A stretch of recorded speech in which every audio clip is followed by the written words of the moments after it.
Hello everyone.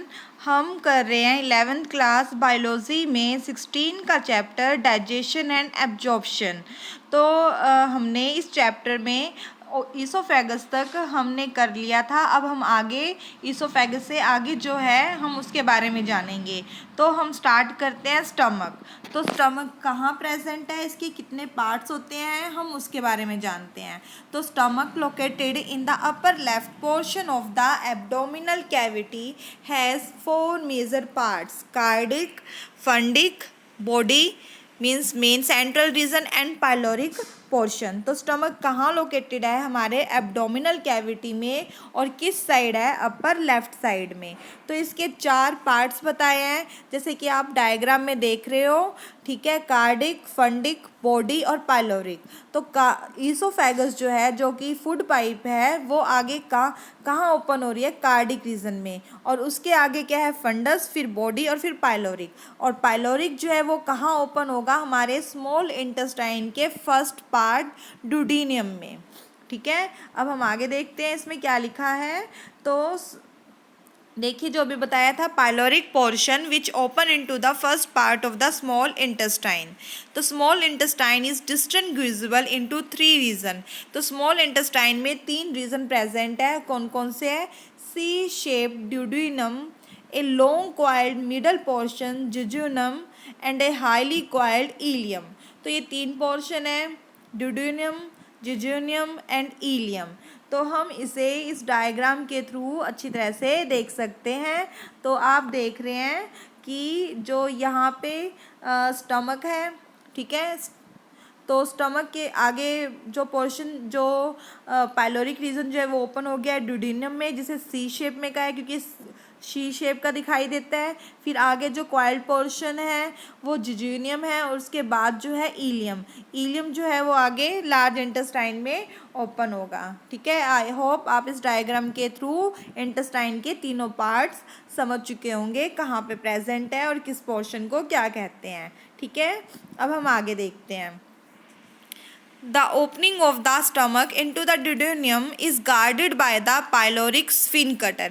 अब इन्होंने कहा है जो स्टमक जहाँ ओपन होता है वहाँ पे एक स्फिंक्टर होता है, ठीक है, जिसे हम क्या कहते हैं, पाइलोरिक स्फिंक्टर। तो ये स्फिंक्टर क्या करता है, ये रेगुलेट करेगा कि जब फूड जब स्टमक के पास आएगा, जब उसका सही डाइजेशन हो जाता है, हाफ डाइजेशन, तो उसके बाद वो स्मॉल इंटेस्टाइन को आगे, जब ये स्फिंक्टर ओपन होगा तभी वो आगे इंटेस्टाइन के अंदर पास आउट हो सकता है, नहीं तो नहीं होगा। जैसे कि आप यहाँ पर जो ये फूड जो यहाँ पे जो क्वाइल मतलब टर्न जो किया है पाइप, तो वहाँ पे प्रेजेंट होते हैं sphincter.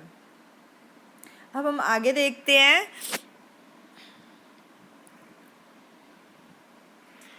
The opening of the stomach into the duodenum is guarded by the pyloric sphincter. Ileum open into the large intestine. जो लास्ट स्मॉल इंटेस्टाइन का जो पार्ट है इलियम, वो कहाँ ओपन हो रहा है, लार्ज इंटेस्टाइन में।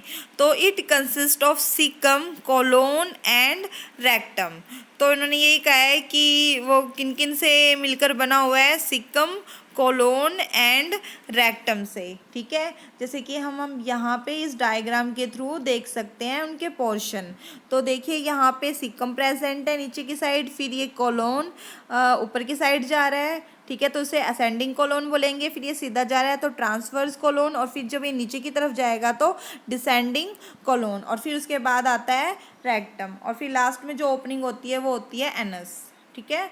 अब हम आगे देखते हैं। तो सिकम क्या है, is a blind sac which host some symbiotic microorganism.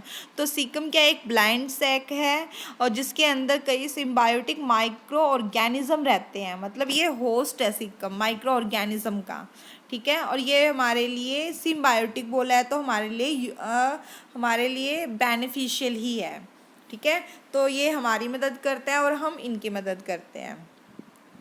तो a narrow finger like tubular projection the vermiform appendix which is a vestigial organ arise from the caecum.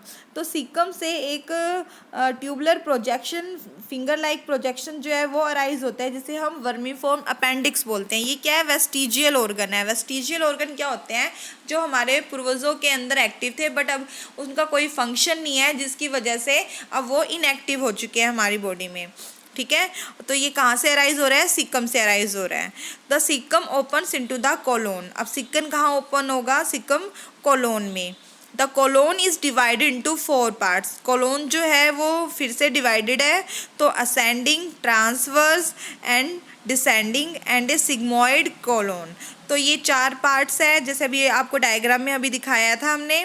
The descending parts open into the rectum which open out through the anus. और जो descending part जो है वो rectum में open होगा और फिर बाद में क्या है, वो एनस के थ्रू ओपन आउट हो जाएगा। ठीक है, अब है वॉल ऑफ एलिमेंट्री कैनाल। मतलब जो एलिमेंट्री कैनाल की जो वॉल है, ठीक है, वो कितनी लेयर्स प्रेजेंट होती है, कितनी लेयर से मिलकर बनी हुई है, उसके बारे में जानेंगे हम। तो wall of alimentary canal from oesophagus to rectum possesses 4 layers. तो 4 लेयर्स जो है वो प्रेजेंट होते हैं। ठीक है, वॉल में 4 लेयर्स है। कौन कौन से हैं? देखिए, नेम वाइज याद करना, क्योंकि भाई आउटर मोस्ट से लेकर इनर मोस्ट लेयर का नाम बताया इन्होंने। सीरोसा, मस्कुलरिस, सब म्यूकोसा एंड म्यूकोसा। तो सबसे आउटर है सीरोसा, उसके बाद वाली लेयर है मस्कुलरिस, उसके अंदर कौन सी है? सब म्यूकोसा, और सबसे अंदर कौन सी है? इनर मोस्ट लेयर कौन सी है? म्यूकोसा। इसलिए सीरियल वाइज याद करना। देखिए, एनसीईआरटी की हर एक लाइन से एक एमसीक्यू जो है वो क्रिएट होता है, तो आप अच्छी तरह से समझिए ताकि आपकी नीट के एग्ज़ाम में ज़्यादा दिक्कत ना हो। तो कहीं से भी एमसीक्यू पूछे तो आप उसका आंसर दे सकें। तो अब serosa is the outer most layer and is made up of A thin mesothelium. तो इन्होंने कहा है कि सिरोसा जो है वो आउटर मोस्ट लेयर है और वो थीन मीजोथेलियम सेल से मिलकर बना हुआ है। ठीक है, तो विद सम कनेक्टिव टिश्यू, और साथ में कुछ कनेक्टिव टिश्यू भी प्रेजेंट है। मस्कुलरिस, उसके बाद वाली जो लेयर है, फॉर्म बाय स्मूथ मसल्स। तो मस्कुलरिस जो है वो स्मूथ मसल से मिलकर बनी हुई है। ठीक है, usually arrange into an inner circular and outer longitudinal layer. तो जो मस्कुलरिस जो है वो अंदर की साइड तो सर्कुलर होती है और बाहर की साइड कैसी है? लॉन्गिट्यूडनल मैनर में प्रेजेंट होती है। एन ओब्लीक मसल्स लेयर में be present in some region, और कुछ ओब्लीक मसल्स भी प्रेजेंट होते हैं कहीं कहीं। The submucosal layer is form of loose connective tissue containing nerve, blood and lymph vessels. और जो सबसे अंदर की जो लेयर्स होती है वो लूज कनेक्टिव टिश्यू से मिलकर बनी हुई है, जहाँ पे nerves, blood, lymph vessels present होते हैं। अब इनका जो स्ट्रक्चर है, स्मूथ मसल्स का, कनेक्टिव टिश्यू, इन सब का एक चैप्टर आएगा हमारा एनिमल टिश्यू के नाम से, उसके अंदर हम डिटेल में पढ़ेंगे। ठीक है, तो हम अभी आगे देखते हैं। In duodenum glands are also present in sub mucosa. तो ड्यूडेनियम के अंदर जो ग्लैंड्स जो प्रेजेंट होते हैं, जो ग्लैंड क्या होते हैं? हार्मोन सेक्रीट करते हैं। ठीक है, तो वो ग्लैंड कौन सी लेयर के अंदर प्रेजेंट है? सब म्यूकोसा लेयर में। ठीक है, the inner most layer lining the lumen of the alimentary canal is the mucosa. तो जो अंदर की लेयर जो है वो ल्यूमन को लाइन करती है। ठीक है, एलिमेंट्री कैनाल के ल्यूमन को। तो इनर मोस्ट लेयर का नाम क्या है? म्यूकोसा है। This layer form irregular fold. तो इन्होंने कहा है कि जो लेयर जो होती है वो इरेगुलर होती है स्टमक के अंदर, जिसे युग्गी बोलते हैं। And small finger like folding called villi in the small intestine. और स्मॉल इंटेस्टाइन के अंदर जो फिंगर लाइक प्रोजेक्शन जो होता है उसे हम विलाई बोलते हैं। ठीक है, the cell lining the villi produce numerous microscopic projection called microvilli giving a brush border appearance। अब इन्होंने कहा है कि जो विलाई जो है उसके अंदर और छोटे छोटे प्रोजेक्शन क्रिएट होते हैं जिसे हम माइक्रोविलाई बोलेंगे, और वो क्या है, ब्रश बॉर्डर लाइक अपीयरेंस, हमें ब्रश बॉर्डर जैसे दिखाई देंगे। ठीक है, अभी जो हमने जो एलिमेंट्री कैनाल की हमने 4 लेयर्स किए हैं, एक बार उसको देख लेते हैं हम डायग्राम के थ्रू। देखिए, सबसे आउटर सिरोसा है, फिर अंदर की साइड सिरोसा के अंदर क्या है, मस्कुलैरिस। अभी हमने किया था वो 2 टाइप के, सर्कुलर और अंदर की साइड होते हैं और लॉन्गिट्यूडनल होते हैं आउटर साइड में, तो वो दिखा रखा है इन्होंने। उसके अंदर की लेयर सब म्यूकोसा, और जो ल्यूमेन है, ल्यूमेन को जो लाइन करता है वो क्या है, हमारा म्यूकोसा। ठीक है, आई होप आप समझ गए होंगे। और यहाँ पे इन्होंने विलाई दिखा रखा है स्मॉल इंटेस्टाइन के अंदर जो प्रेजेंट होता है। तो हम आगे देखते हैं, these modification increase the surface area enormous. तो ये जो माइक्रोविलाई जो प्रेजेंट है वो क्या करता है, सरफेस एरिया को इंक्रीज कर देता है। तो villi are supplied with a network of capillaries and a large lymph vessel called the lacteal. तो आपका 1 नंबर में क्वेश्चन आ सकता है, लैक्टियल क्या होता है। ठीक है, तो विलाई जो है वहाँ पे कैपिलरीज प्रेजेंट होती हैं, लिम्फ वेसल्स होते हैं। तो उन्होंने यही कहा है, जो विलाई जो है जब supplied with network of capillaries and large lymph vessel, तो नेटवर्क जो है कैपिलरीज और लार्ज लिम्फ वेसल्स का, उसे हम क्या बोलते हैं, लैक्टियल बोलते हैं। Mucosal epithelium has goblet cell. जो म्यूकोसल एपिथेलियम सेल जो होते हैं वहाँ पे सेल एपिथेलियम लेयर जो है वहाँ पे गॉबलेट सेल्स प्रेजेंट होते हैं, जो क्या सेक्रिएट करते हैं, म्यूकस। और म्यूकस क्या है, किस चीज़ में हेल्प करेगा, ल्यूब्रिकेशन में। ठीक है, तो अब आगे देखते हैं, mucosa also form gland in the stomach. तो म्यूकोसा जो है वो स्टमक के अंदर ग्लैंड बनाता है। तो स्टमक में कौन सी ग्लैंड फॉर्म कर रहा है, गैस्ट्रिक ग्लैंड। क्वेश्चन ये भी आ सकता है कि गैस्ट्रिक ग्लैंड कौन सी लेयर बना रही है, तो म्यूकोसा बताओगे आप। And crypt in between the basis of villi. तो विलाई के बेस पे जो नीचे जो बेसिस जो होते हैं वहाँ पर क्या कहते हैं, क्रिप्ट प्रेजेंट होता है, जिसे हम क्रिप्ट ऑफ लाइबरक्यूहन बोलते हैं। ठीक है, all the 4 layer show modification in different parts of the alimentary canal. तो ये 4 लेयर जो है एलिमेंट्री कैनाल में डिफरेंट पार्ट्स में मॉडिफिकेशन शो करती है। ठीक है, अब हम करेंगे डाइजेस्टिव ग्लैंड। तो डाइजेस्टिव ग्लैंड जो है वो भाई इसके अंदर कौन कौन से डाइजेस्टिव ग्लैंड, एक तो सलेवरी ग्लैंड है और लीवर, पैनक्रियास। ठीक है, तो ये इन डाइजेस्टिव ग्लैंड के बारे में हम जानेंगे। तो digestive gland associated with the alimentary canal include the salivary, the liver and the pancreas. Salivary gland अब क्या सेक्रेट करेगा, सलाइवा। तो saliva is mainly produce by the 3 parts of salivary gland. तो कौन कौन से पोर्शन है, चिक, जो हमारी चिक जो है वहाँ पे कौन सी ग्लैंड होएगी, पैराटॉइड ग्लैंड। और लोअर जा की तरफ कौन सा होगा, सब मैक्सिलर एंड सब मैंडिबुलर बोलेंगे हम उसे। और बिलो द टंग, टंग के नीचे क्या है, सब लिंगुअल। ठीक है, these glands situated just outside the buccal cavity secrete salivary juice into the buccal cavity। तो ये क्या है, हमारे बक्कल कैविटी के आउटसाइड्स प्रेजेंट है जस्ट, और ये बक्कल कैविटी के अंदर सलाइवरी जूस को सेक्रीट करेगा। ठीक है, तो liver is the largest gland of the body. अब हमने सलेवरी ग्लैंड के बारे में जान लिया, अब हम लीवर के बारे में जानेंगे। तो लीवर क्या है, सबसे लार्जेस्ट ग्लैंड है बॉडी के अंदर, सबसे बड़ी ग्लैंड है। ठीक है, जिसका वेट कितना होता है, 1.2 to 1.5 kg के अराउंड अडल्ट ह्यूमन में। तो ये कहाँ प्रेजेंट है, एब्डोमिनल कैविटी में। इसके जस्ट बिलो क्या होता है, डायाफ्राम होता है, और उसके साथ में 2 मतलब लीवर जो है वो कितनी लोब से मिलकर बना हुआ है, 2 लोब से मिलकर बना हुआ है। ठीक है, जिसे हम क्या बोलते हैं, हेपेटिक लोब्यूल बोलेंगे। तो हेपेटिक लोब्यूल से लीवर बना है, तो structural and functional unit of liver क्या है, हेपेटिक लोब्यूल्स हैं। तो हेपेटिक लोब्यूल्स किन से मिलकर बने हुए हैं, तो देखिए कंटेनिंग हेपेटिक सेल्स, तो हेपेटिक सेल्स से मिलकर बने हुए हैं। और फिर ये क्या बनाते हैं, arrange in the form of code. तो ये कोड में कन्वर्ट हो जाते हैं। ठीक है, आई होप आप समझ गए होंगे इतना structure.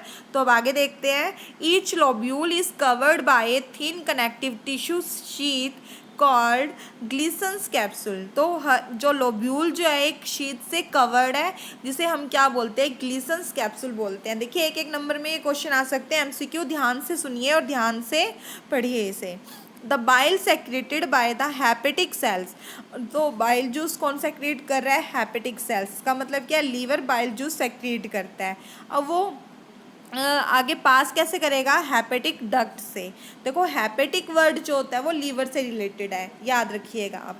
And stored and concentrated in a thin muscular sac called the gall bladder.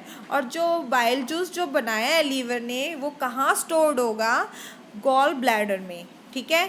The duct of gall bladder, तो गॉल ब्लैडर की जो डक्ट आगे जो कंटिन्यू होएगी वो क्या है, सिस्टिक डक्ट, ठीक है, along with the hepatic duct. देखो गॉल ब्लैडर की डक्ट मतलब सिस्टिक डक्ट, किसके साथ, हैपेटिक डक्ट से, जो कि लीवर से आगे कंटिन्यू हो रही है, वो क्या बनाएंगे, कॉमन बाइल डक्ट बनाएंगे, जैसे कि आप यहाँ पर देख रहे हैं, ठीक है। जो ये डक्ट ऊपर दिखाई दे रही है फ्रॉम लीवर से, और एक गॉल ब्लैडर से डक्ट आ रही है जिसे हम सिस्टिक डक्ट बोलते हैं, ये आगे कंटिन्यू हो रहे हैं तो कॉमन हैपेटिक डक्ट बना देंगे, ठीक है। अब हम आगे देखते हैं, the bile duct and the pancreatic duct open together into the duodenum. तो बाइल डक्ट और पैनक्रियाटिक डक्ट जो है वो दोनों ही इंटेस्टाइन का जो फर्स्ट पार्ट जो है डुडेनियम वहाँ ओपन होगा, ठीक है, जिसे हम क्या बोलेंगे, कॉमन हैपेटो पैनक्रियाटिक डक्ट। देखो जहाँ से डक्ट आ रही है उसका नाम लिया है हैपेटो, और जहाँ वो जा रही है उसका नाम है पैनक्रियाटिक, तो वो डक्ट क्या होगी, हैपेटो पैनक्रियाटिक डक्ट, ठीक है। मतलब जा तो वो ड्यूडेनियम में रही है, पर आगे जाके क्या है, पैनक्रियाज वाली जो डक्ट जो होती है वो भी यहाँ पे ओपन होती है, इसलिए इन्होंने हैपेटो पैनक्रियाटिक डक्ट बोला है, ठीक है। तो हैपेटो पैनक्रियाटिक डक्ट जो है guarded by sphincter called the sphincter of ODI.